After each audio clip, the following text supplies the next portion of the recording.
Okay, welcome back everybody. My name is still Mr. Hall, and I am continuing. This is part 2 of the video introduction to quests for beginners. Now, last video, real quick, I covered solo content like the story quests, the monthly event quests, as well as side quests and the daily quests for rank up materials. Today, I'm going to briefly touch on Alliance quests and Alliance wars, as well as some other things. So first and foremost, right here, we have the Alliance quest. You're not going to be, as a beginner player, you're not really going to be getting into these things yet. I'm just going to point them out real quick. This is for players who are in an Alliance. Different games call it different things, like most online games call it a guild, some mobile games call it a clan, and Marvel Contest of Champions, it's called an Alliance. So once you get an Alliance, you now have access to Alliance quests. It's a cooperative group mode where everybody has to work together to try to defeat a quest and get better rewards. So the better you do, the more rewards you get. Kind of sort of the same thing with Alliance War.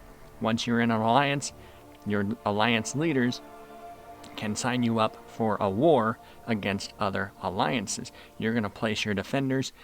You have a 24-hour period to do so, and then after the 24-hour period of defender placement, you then have the attack phase where you go in, you select your attackers, and you go against other players' defenders with mods and nodes and stuff like, not mods, but nodes. So that's what you do, and then whichever team has the most points at the end of the 24-hour attack period is going to win. Those are the Alliance game modes. It's Alliance Quest and Alliance War. Now, next to Alliance Quest, we have Incursions. When Incursions first came out in the game, they were called Dungeons. These are designed for 2 players and 2 players only. So you and a buddy, or you and a random person you can get matched up with. I don't recommend it because it's never pleasant.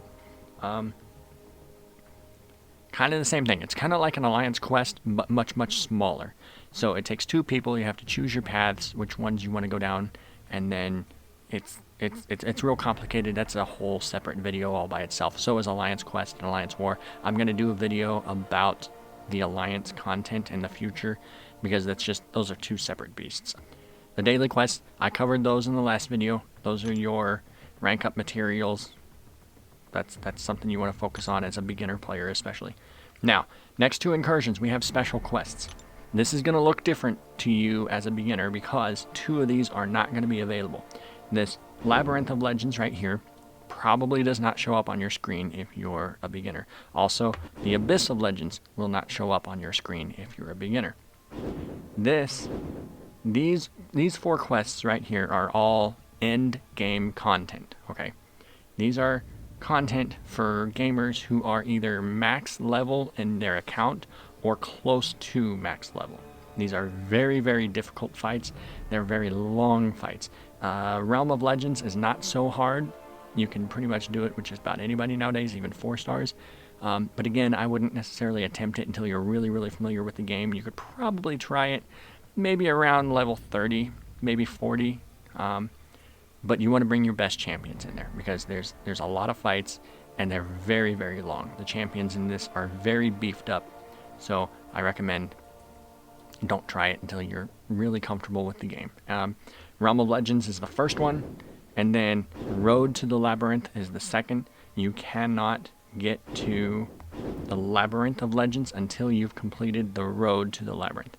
And then after that, the biggest and hardest content in the game right now is the Abyss of Legends, and I'm not going to touch it anytime soon. I could, but I don't want to. I haven't even touched Labyrinth of Legends just because I'm not a fan of long fights. I just don't enjoy it. So I could do it. I have no desire to do it. So that's what those are. Those are in-game content. The rewards are kind of meh on some of them. But they're more about bragging rights, just to say, yeah, I've done it. So I don't worry about them yet. Okay, next we have back issues. These are unique. Why are all these enlisted variant? Okay, so all of these quests right here are all older event quests from, I mentioned last video, the event quests are monthly quests that come out and refresh kind of every 30 days. Well, they don't refresh. They have a new story quest every 30 days, okay?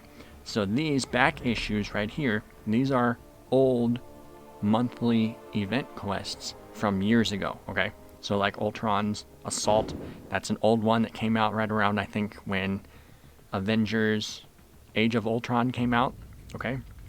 And then they re-released it in these back issues section. They have the classic version, and then they have the variant version. Much like the in-game content I just showed you with the special quests, these are very long fights. They're very difficult, and the defenders, the AI that you're going to be fighting are beefed up to the nth degree. They are very difficult. I don't want to mess with them. I could. Again, I have all the right champions. I have the skills to do it, I think, maybe. I just don't have any desire to sit there and work through some frustrating content. So I haven't touched the variants. I'm trying to work through as many of the classics just for the heck of it.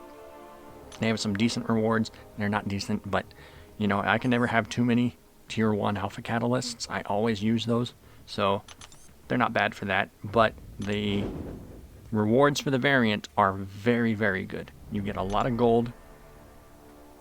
See that? Just for completing it, you get 500,000 gold, and then for completing the whole thing, you get a whole million gold, as well as 5-star shards and 5-star crystals and 5-star awakening gems. I mean, just really, really, really good rewards, but I have no desire to sit down and play them. So that's that. And there's like 6 of them. If you didn't notice, I think there's 6 of them.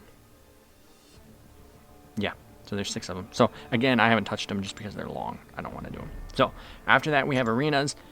Arenas are the PvP section of the game. Now, I want to address something because it took me a long time in this game to figure out that PvP in this game is not what they call real-time PvP, okay? What that means is you are not fighting another player. You are only fighting another player's champion, okay? If you go into a quick match right here, this 1v1 where it's Cyclops versus Wolverine, okay? You're just going to pick one champion, and you're going to go hit fight, and it's going to randomly select another player's champion for you to fight, okay? That's not another player on the other end doing that fight with you. So don't feel bad about walloping and kicking their butt, okay? Because it's not another player, it's just a player's champion. So, and then you have all these different arenas. 3v3 arenas are kind of the same thing as the quick match 1v1, except you're going to be selecting 3 instead of just 1. And then you hit find match, and it'll give you an option here.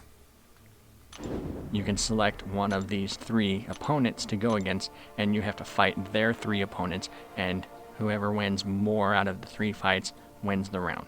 And then you're going to gain rewards based on that. I'll have to do another video about these two just because this video is already getting longer than I wanted it to be. So that's what PvP is about. You get some good rewards doing those, but they're very time consuming and it's very competitive. So you're not guaranteed the rewards on rank rewards, only milestones. So again, that's another video separate. Lastly is the golden circle here. This is a gold pool fight. All you got to do is just go in, you just go around in a circle and you fight one fight and it's against gold pool. This is only available to players with the Summoner Sigil. The Summoner Sigil is basically your subscription to the game. You don't have to pay for it. It's $10 a month, US dollars. But if you do pay for it, this is one of the little perks you get. You can do this once a week. It refreshes every Monday. You can come in here and you can fight gold pool once, and fighting him and defeating him, you get a big chunk of gold. For me right now as a Cavalier, I get 125,000 gold for defeating him. I don't know if it's more or less based on your progression in the game. I'm not sure, but that's what it is. I do that every single week just because I have the Summoner Sigil. But if you don't have the Summoner Sigil, then you don't get to fight him. And that's what this is up here. That's that little thing up there by my Silver Surfer dude is. That's what this is right here, Summoner Sigil. So you get lots of little perks for being a Summoner Sigil, for being a subscriber, I guess, but you don't have to do it if you don't want to. It's not essential for your progression within the game. So that's that. those are all the quests. Again, some of these I'm going to go over again in greater detail in separate videos in the future. I'm going to go over Alliance Quest and Alliance War in one video in the future, as well as I'll do a video probably for Incursions, as well as for Arenas. But everything right there, that's it for now. Again, like I mentioned last video, focus on story quests. Once you hit a brick wall, come in here, do the daily quests, grind that out as much as possible, and then if you still hit a brick wall, start working these monthly event quests right here. That'll just keep giving you rewards. You'll keep opening crystals, gaining new champions, ranking champions up. So that's what I would do if I were you as a beginner. So that's all I've got for today. That was part 2 out of this first video of the series. So that's it. I'm going to do another video probably next week. I'm going to be talking about, I think, synergies and champion signature abilities. So keep an eye out for that. Thanks for watching, and check back later.